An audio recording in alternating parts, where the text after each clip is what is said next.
transformation in this segment of the sermon, transformation and liberation, the facts for the Bible, its truth, and that this is not just facts, not a fantasy or fiction, but it's based in facts and evidence. This is the segment of the facts and the evidence.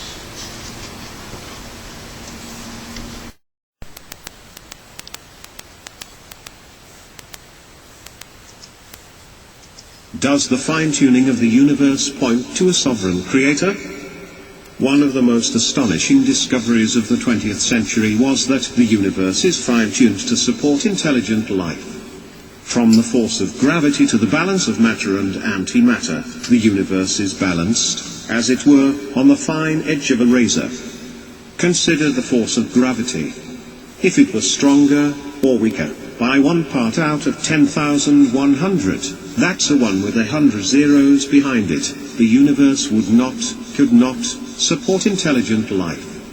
Lest we miss the gravity of gravity's fine-tuning, consider that the number of atoms in the entire known universe is only about 1,080. Furthermore, the fine-tuning of a force such as gravity could not be a function of physical law. Why? Because gravity could be stronger or weaker and still be gravity, so physical law does not dictate its precise value, but were it not fine-tuned as it is, it could not support intelligent life. Finally, the fine-tuning of the universe cannot reasonably be attributed to chance because of the infinitesimally small range of values involved. Chance is infinitely more likely to produce a life-prohibiting universe than one that is life-sustaining. The only plausible source of the fine-tuning of the universe is an external, transcendent, incalculably powerful and intelligent, personal mind, who we call God. 1. Is Earth a privileged planet designed for scientific discovery? Scientific sophists serendipitously suppose that Earth is a singularly insignificant speck of soil aimlessly adrift in a meaningless universe. As documented by astronomer Guillermo Gonzalez and philosopher J.W. Richards, however, evidence refutes the principle of mediocrity, Copernican principle, demonstrating instead that our Earth is a singularly privileged planet designed for discovery. First, the unique conditions necessary to support intelligent life turn out to provide the best overall conditions for scientific discovery. Examples abound. Earth is situated between 2 spiral arms of a flattened spiral galaxy, the Milky Way, not too close to the core to be exposed to lethal radiation, comet collisions, or light pollution that would obscure observation of the distant universe, and not so far that a privileged planet could never form or where we would not observe different kinds of nearby stars. The atmosphere of our privileged planet is both oxygen-rich for survival and transparent for discovery. The Moon is the perfect size and distance from Earth to stabilize rotation and to facilitate human habitability. Not only so, the Moon and Sun's relative sizes and distances from Earth provide perfect solar eclipses, which played a vital role in the development of modern science. For example, determination of the nature of stars and confirmation of Einstein's general theory of relativity. Furthermore, we live in the best overall age of the universe to do cosmology.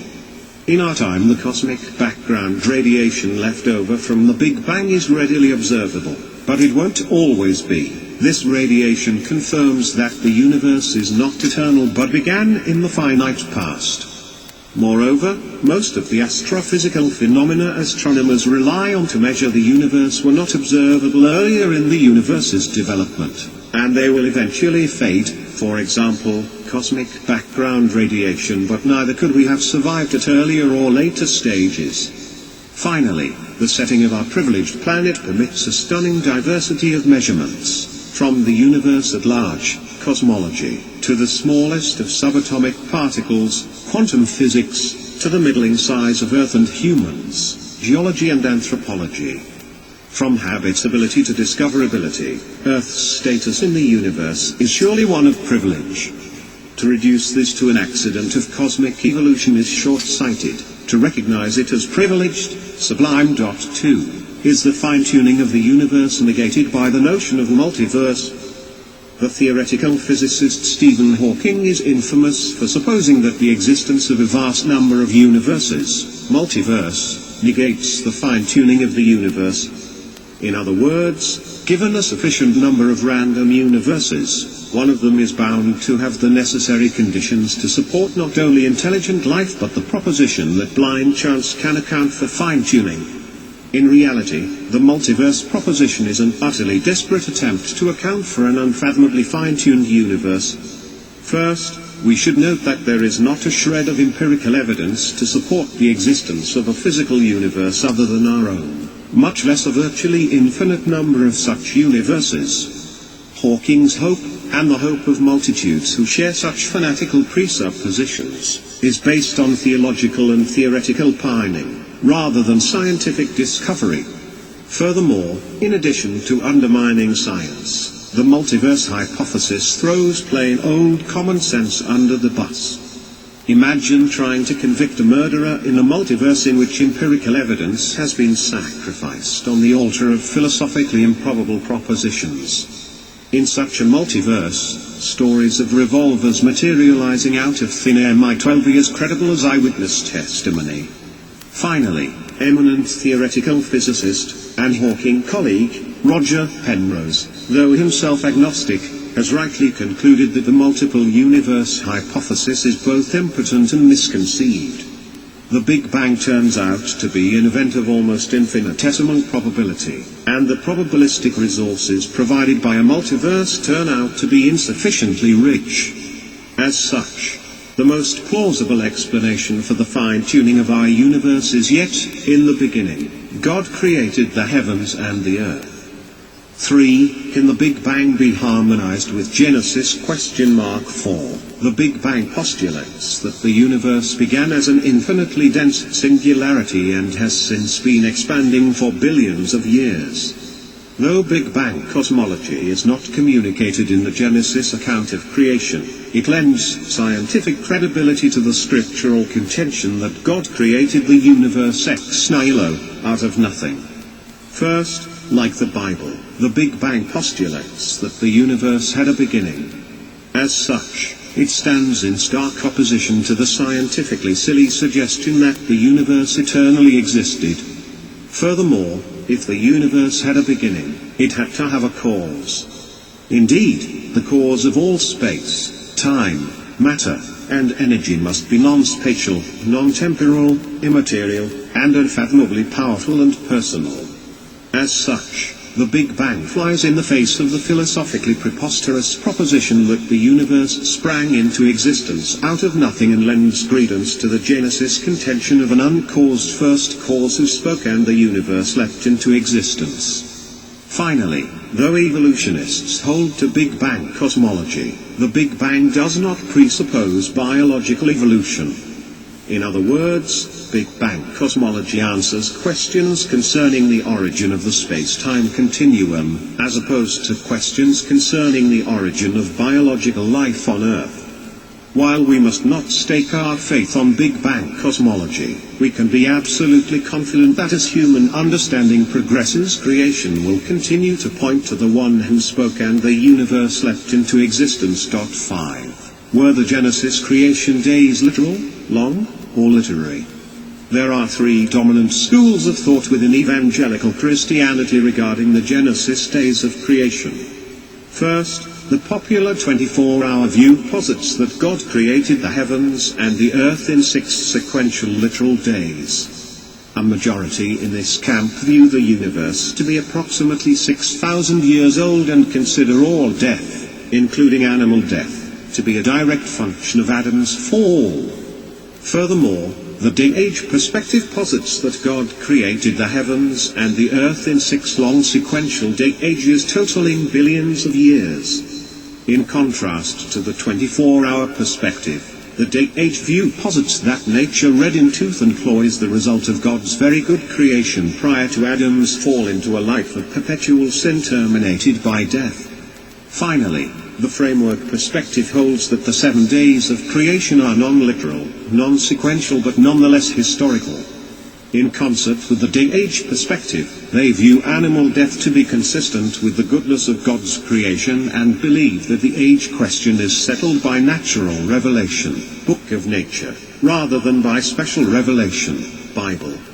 In my view, the literary framework interpretation most closely corresponds to reality, though I cannot abide animal death prior to the fall as consistent with a very good creation. See discussion below under Is animal suffering a consequence of Adam's sin? 6. When was the universe created? Based on the speed of light, 186,000 miles per second, astronomers have determined that the observable universe with its 100 billion galaxies, each containing 100 billion stars, is at least 15 billion light-years in diameter.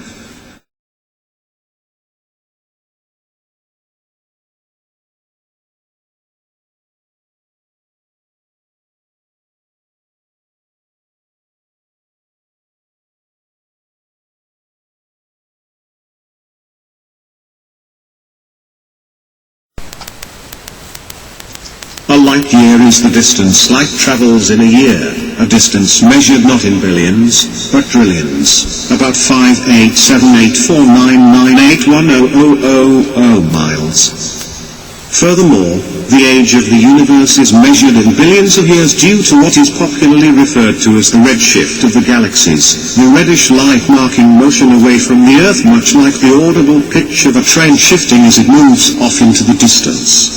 The redshift marking galaxies moving apart at the speed of light allows astronomers to extrapolate backwards billions of years to a point at which the stretching of space began.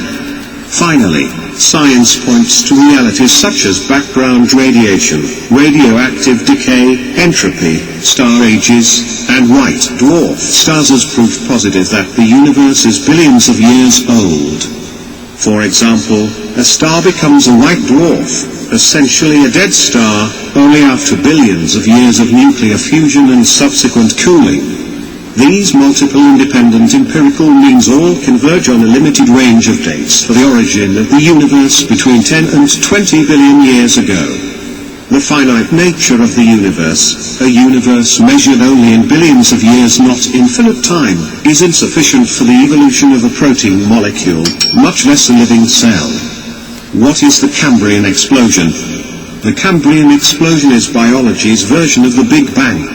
Just as cosmology's Big Bang undid the dogma of an eternal universe, biology's Big Bang uprooted Darwin's tree of life. First, were all of geological history compressed into a 24-hour clock. Most of the distinct animal forms the world has ever known would appear suddenly within a 2-minute time span at around the 21st hour. The abrupt and simultaneous appearance of this panoply of complex body plans signals an infusion of a vast amount of information, which can only rightly be attributed to an intelligent designer. Furthermore, Darwin theorized that every organism evolved from a common ancestor as a result of natural selection acting on random variations. The Cambrian explosion points in precisely the opposite direction. Darwin said it best, the distinctiveness of specific forms, and their not being blended together by innumerable transitional links, is a very obvious difficulty. Finally, while Darwin predicted hundreds of thousands of transitional forms leading to the fossils of the Cambrian explosion, in actuality none appear. And since Darwin, the problem has only gotten worse. The fossil record has greatly expanded. Yet all known animal body plans appear in the form they possess today. In the words of Rudolf Rath, distinguished evolutionary biologist, all of the known animal body plans seem to have appeared in the Cambrian radiation. Darwin's candor is to be commended. If it could be demonstrated that any complex organ existed which could not possibly have been formed by numerous, successive, slight modifications, my theory would absolutely break down. This is precisely what has happened. 7. Is animal suffering a consequence of Adam's sin? I cannot persuade myself, wrote Darwin, that a beneficent and omnipotent God would have designedly created the Ike monady, parasitic wasps, with the express intention of their feeding within the living body.